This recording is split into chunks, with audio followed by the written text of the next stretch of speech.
मान्यवर अनिल बलूनी जी, सभी सम्मानीय पत्रकार मित्रों, नमस्ते, अभिनंदन।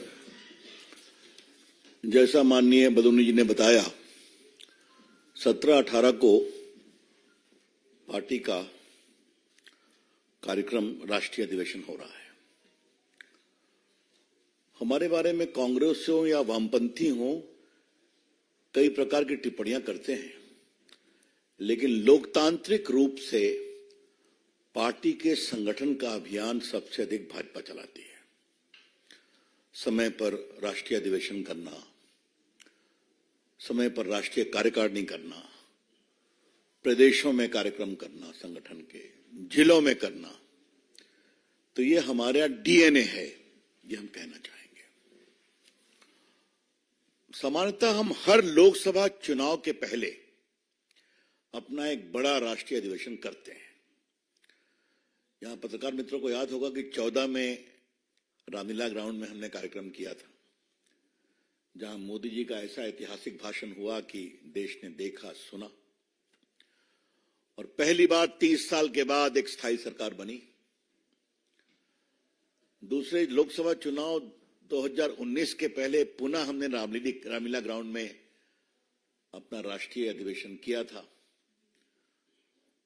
और वहां भी जिस उत्साह के साथ आए, पुनः भाजपा की सरकार बनी, अधिक संख्या में जीते। इस बार अपना लक्ष्य प्रधानमंत्री जी ने 370 का सेट किया है, और लोकसभा में एनडीए 400 के पार।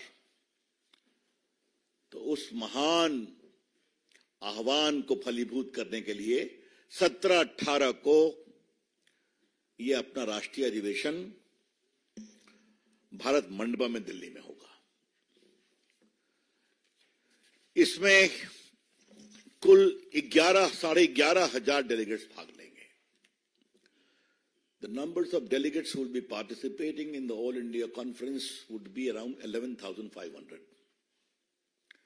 इसमें सभी राष्ट्रीय पदाधिकारी, सभी केंद्रीय मंत्री, स्वाभाविक रूप से प्रधानमंत्री रहेंगे,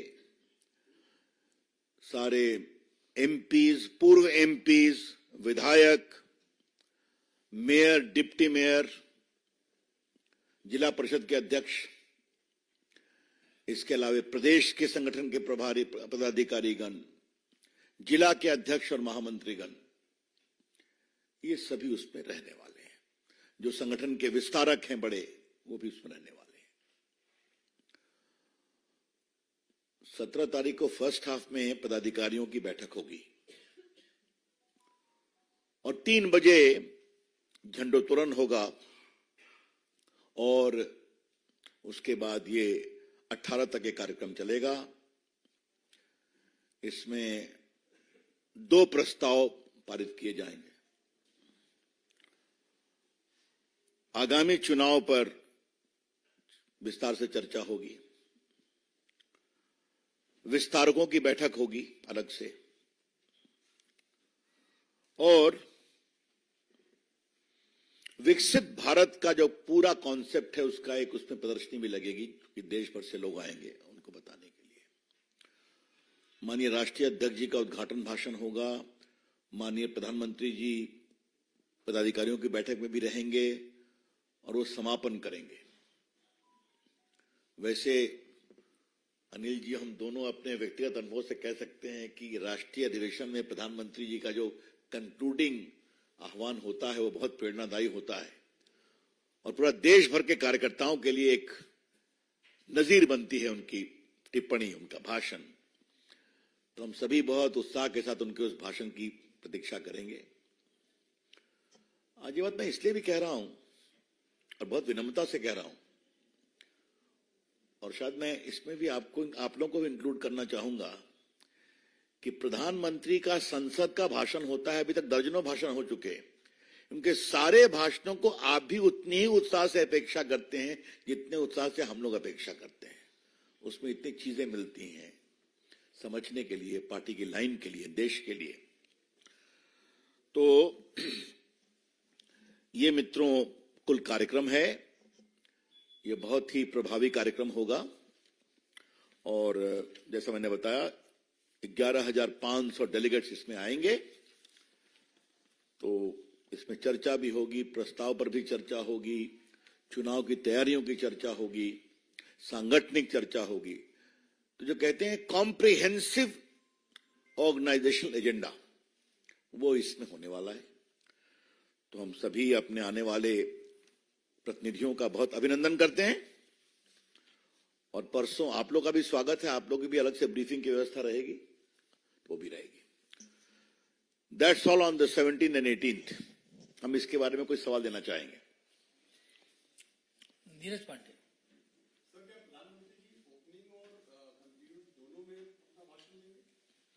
अब ऐसा है, वो तो बहुत तय करते। उद्घाटन तो राष्ट्रीय अध्यक्ष नड्डा जी के द्वारा होता है, आप तो जानते ही हैं। आमोद जी,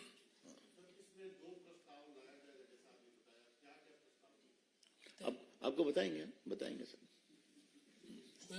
रविंदर जी, पहले ये वाला कर ले एक बार, पहले इस बारे में पूछ लेते हैं, फिर उसके बाद सुजीत।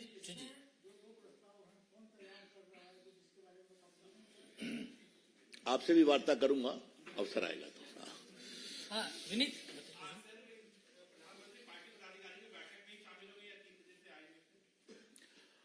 देखिए, पदाधिकारियों की बैठक में भी प्रधानमंत्री आ सकते हैं, ये सब उनके विवेक पर है, ये हम आपसे कहना चाहेंगे। रविकांत, आप पूछना चाह रहे थे? अच्छा रविंदर जी, आप इसी बारे में? नहीं भाई, अभी नहीं हुआ है। आप लोगों का इसी बारे में पूछिए। हिमांशु जी,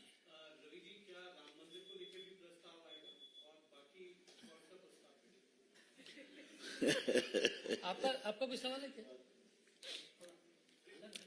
नहीं, अलग नहीं, पहले इस बारे में हुई। आपका इस बारे में? ठीक है, रविंदर जी पूछिए।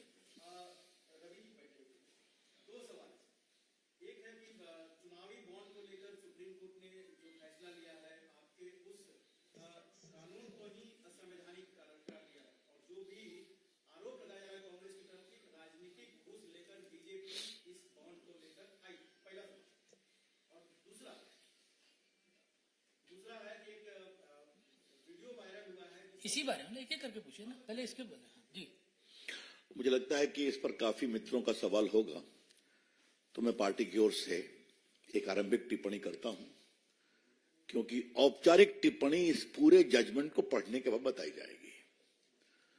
Since the judgment is of a constitution bench running into hundreds of pages, it requires a comprehensive study and thereafter a structured reply. तो ये आपसे हम बहुत विनम्रता से कहना चाहेंगे कि जो कि सुप्रीम कोर्ट के संवैधानिक पीठ का यह फैसला है, अतः पार्टी की ओर से और संभवतः सरकार की ओर से आवश्यकता पड़ेगी तो इसका सुविचारित टिप्पणी की जाएगी। आज जब मैं पार्टी के राष्ट्रीय मंच पर बैठा हूं तो कुछ बातें हम कहना चाहते हैं। ये निर्णय एक बहुत ही प्रामाणिक उद्देश्य के लिए लाया गया था। This decision was undertaken for a very laudable objective, to bring in transparency in electoral funding. चुनाव में पारदर्शिता हो फंडिंग में, इसके लिए लाया गया था। चुनाव में कैश का प्रभाव कम हो, उसके लिए भी लाया गया था। इस बात को समझना बहुत जरूरी है। और हमारे जितने चंदा देने वाले लोग हैं, उनकी अपेक्षा थी कि अगर उचित होगा कि हमारे लिए भी गोपनीयता रखी जाए, और ये बहुत अस्वाभाविक नहीं है। मैं आपको एक अपने राजनीतिक अनुभव से बात कहना चाहता हूं। कहीं पर कोई सरकार है तो हम उनको सहयोग करते हैं।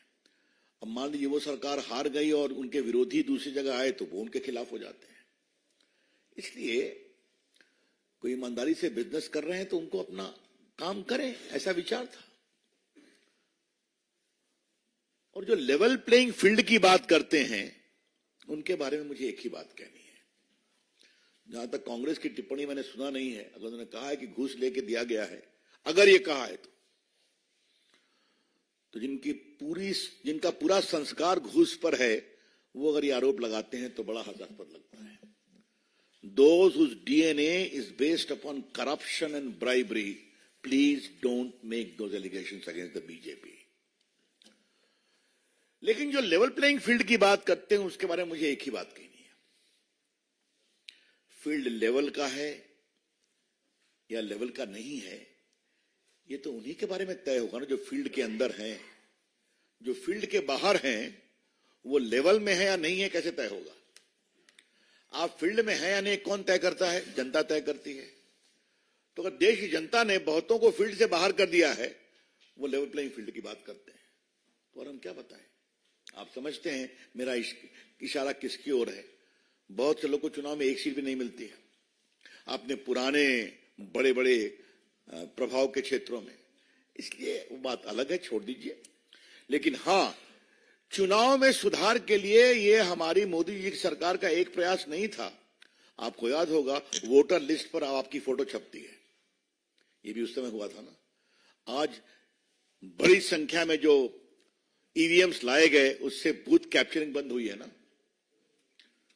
जिस प्रदेश से मैं आता हूं वहां तो जब तक 10-15 लाख नहीं गिरती थी तो चुनाव होता ही नहीं था, और वो अतीत की बात है ना। और भी कई तरीके से चुनाव में सुधार के लिए जितना प्रयास करना है वो काफी किया गया है। ये भी उसी प्रामाणिक प्रयास में चुनाव को पारदर्शी बनाने का प्रयास था। अब माननीय सुप्रीम कोर्ट ने एक फैसला किया है तो हम उनका सम्मान करते हैं। इस फैसले पर क्या बोलना है, जैसे मैंने कहा, निर्णय को पढ़ने के बाद हम बताएंगे। I think I have spoken enough to allay all the questions which may come about. Ravindra ji दूसरा क्या था बताइए? नहीं, एक मिनट, मेरे ख्याल में और मैंने इस पर और कोई सवाल मैं नहीं उम्मीद करता हूं। जितना मुझे बोलना था मैंने बोल दिया, और इससे आगे मैं बोलूंगा भी नहीं, डोंट माइंड। नहीं, इसका हो गया, इसके अलावा कोई और सवाल है तो बताइए, इस पर पूरा जवाब आ गया। मैंने भी, एक मिनट आप वेट करें। हाँ जी,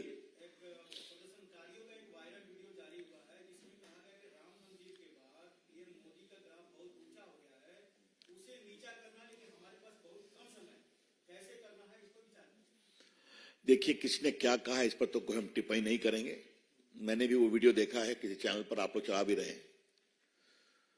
शाम में वार्ता होने वाली है मंत्रियों की, हमारी शुभकामनाएं वार्ता सफल हो जाए।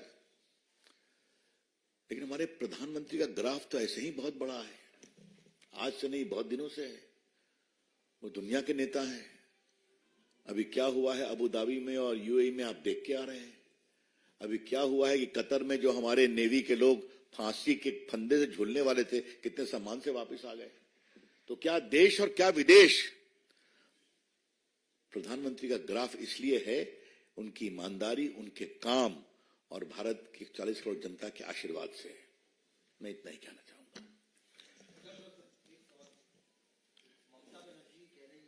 हाँ, एक मिनट, मैं ये सवाल अपने से कहने वाला था।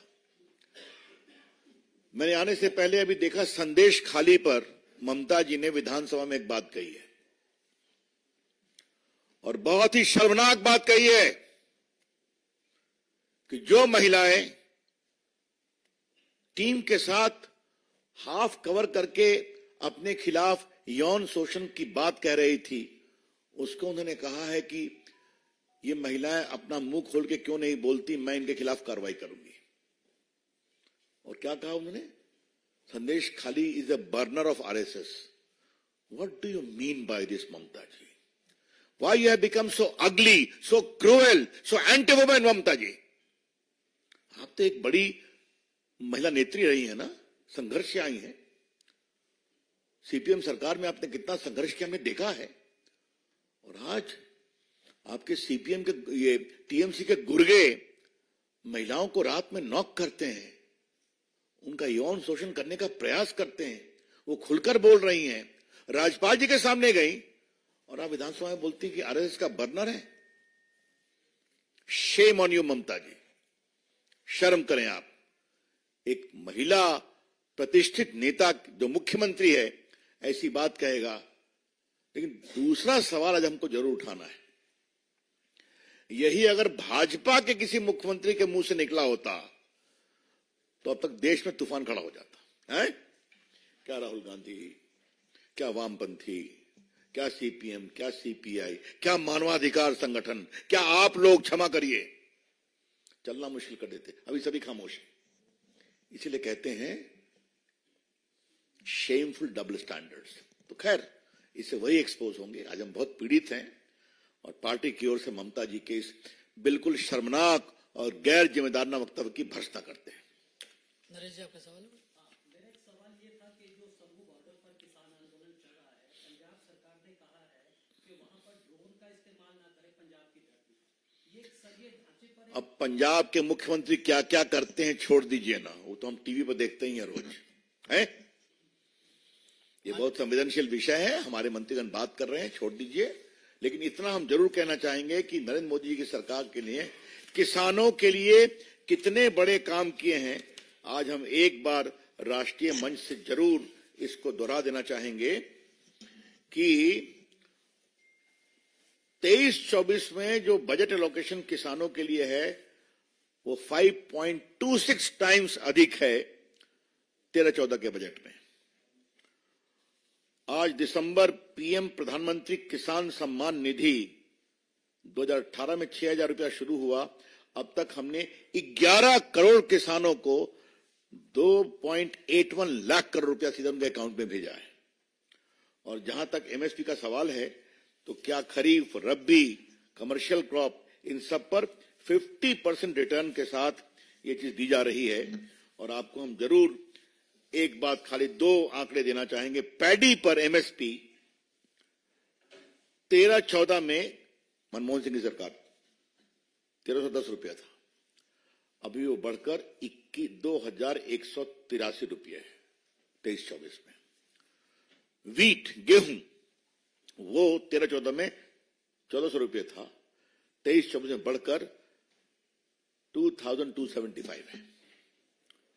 और मतलब राइस पर 67% वृद्धि हुई और गेहूं पर 62.5% वृद्धि हुई। बाकी हमने कितना प्रोक्योरमेंट किया, कितना बजट बढ़ाया, ये सारी बातें, कितना फसल क्रॉप इंश्योरेंस में दिया, ये सब छोड़ दीजिए। तो नरेंद्र मोदी जी की सरकार किसानों के विकास के लिए समर्पित है, सदैव कार्य करेगी। और एमएसपी में कांग्रेस की तुलना में, और कांग्रेस के और उनके नेता राहुल गांधी के बहुत सारे बयान गैर जिम्मेदाराना है। अगर खाली हम उनके रिकॉर्ड दिखा दें कि उनके राज्य मंत्री ने, किसी ने कैसे कहा था स्वामीनाथन की रिपोर्ट पर, it is not feasible, it will create havoc for the economy, ये सब आप लोगों के सामने है। Any other question?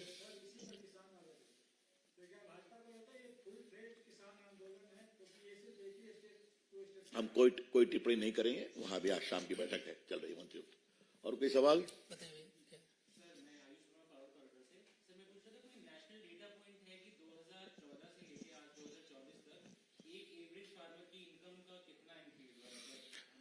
ऐसा है कि ये तो उनके सामने है ना, आपके सामने में। ये सिर्फ फसल की बात नहीं है, उनके एवरेज क्वालिटी ऑफ लाइफ के बात, खाद्य की सप्लाई की बात, यूक्रेन के युद्ध के बाद भी कई चीजें सदन में रखी गई हैं। ये मैं आपसे कहना चाहूंगा। खत्म हुई।